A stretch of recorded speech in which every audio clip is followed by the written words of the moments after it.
So, here's the letter. 4th of July 2019. Dear Senator, greetings. If you're holding this letter in your hands, that means that it was not intercepted. That's good. My name is Nisim R. Lopez. I'm a 43-year-old Cuban-American artist based in Miami, Florida. I am contacting you in order to denounce a hideous crime that is being perpetrated against me here in the United States of America. Contract stalking and electronic weapons assaults sponsored by corrupt folks in positions of power. Yes, I am a targeted citizen. I've been experiencing organized harassment sponsored by the authorities since January of 2011. This thing ruined my life. You might be saying to yourself, what exactly is organized harassment, right? Well, this is not easy to explain. One could say that contract stalking is bullying on steroids. Covert harassment, organized group stalking, or community-based mobbing is pretty much a form of political repression, extrajudicial punishment. Organized stalking is a secret program of the US government designed to destroy targeted individuals emotionally and psychologically through dark neurolinguistic programming and negative aversive stimuli. We're talking here about a multi-layered interagency program. Law enforcement is behind this, the intelligence community is behind this, and contractors are behind this as well. Private security companies mostly employ ex-law enforcement and ex-military. As far as the organized community harassment done to me, every single time I go out into the general public, the unjust systematic harassment is done by a group of people in an organized fashion using unethical means to torment, preoccupy, agitate, intimidate, and terrorize the isolated victim 24/7 no matter where he goes. I'm talking here about acts of provocation, street theater, invasion of space, noise campaigns, mimicking, directed conversations, engineered collisions, orchestrated synchronicities, entrapment, etc. Obstruction of daily activities based on choice reference patterns. The target is exposed to a stressor outside the range of usual human experience. He is terrorized 365 days a year, 24/7. He is kept in a state of anxiety and hypervigilance until he finally breaks down after years of indescribable psychological abuse.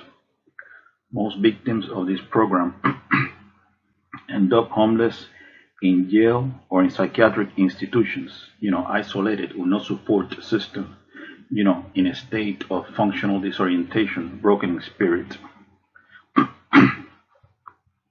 So now, who are the agent provocateurs recruited by the authorities that constantly harass a targeted individual in an organized fashion?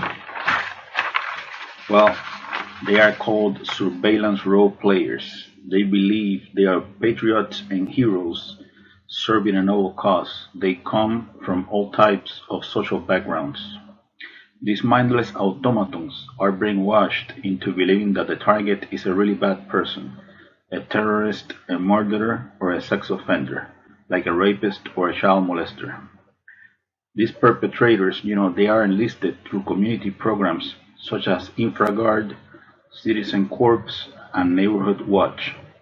We're talking here about a professional character assassination campaign, a clandestine civil-military operation. The command station for organized stalking is the fusion centers. Yes, the fusion centers. The primary fusion center in Florida is the Florida Fusion Center, Florida Department of Law Enforcement, which is located in Tallahassee. And the fusion center that is the closest to me, to my area, is the Homeland Security Bureau Southeast Florida Fusion Center, which happens to be the Fred Taylor headquarters for the Miami-Dade Police Department. Overall, Contract stalking is psychological warfare, a secret, illegal, long-term, unconstitutional surveillance program designed to neutralize outspoken, politically incorrect freethinkers that are designated as enemies of the state, even if they're just innocent, harmless, law-abiding citizens that pose no real threat to anyone.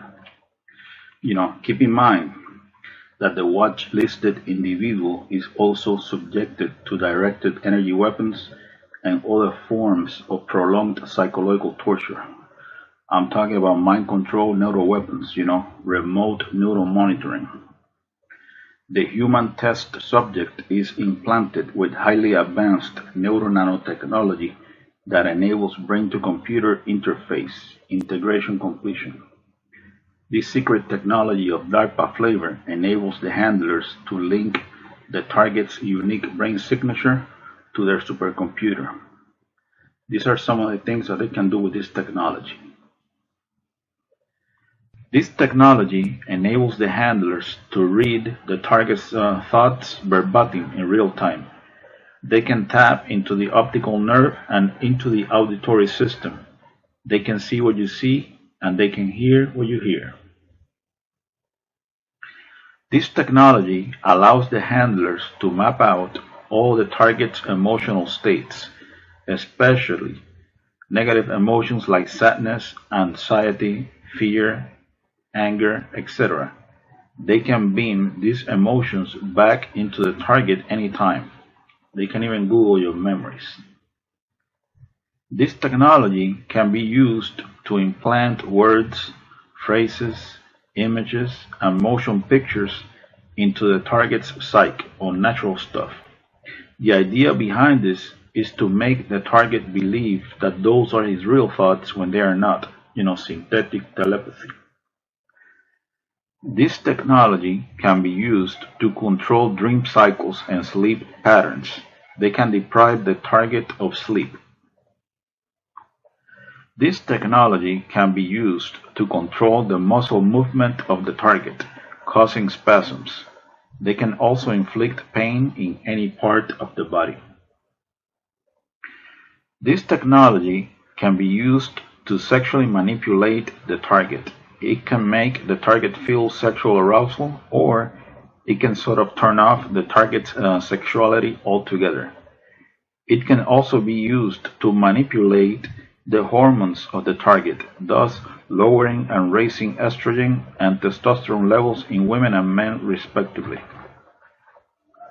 This technology can also be used to eliminate the target with an artificial heart attack that generates no forensic evidence. Pretty amazing stuff, right?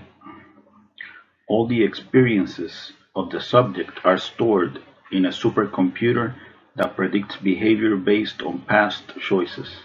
I think the ultimate end of this program is to create a digital clone of the target's brain.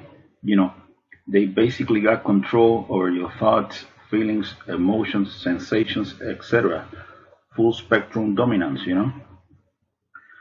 So now, the leader of clandestine operations in the CIA, Elizabeth Kimber, she doesn't know anything about this nasty behavioral modification program. General John W. Raymond, commander of the Air Force Space Command, he doesn't know anything about satellite weaponry and microwave bullets.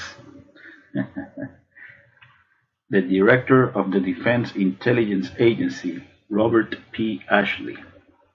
He doesn't know anything about neurosynaptic chips and trauma-based mind control. The Principal Deputy Director of National Intelligence, Susan M. Gordon.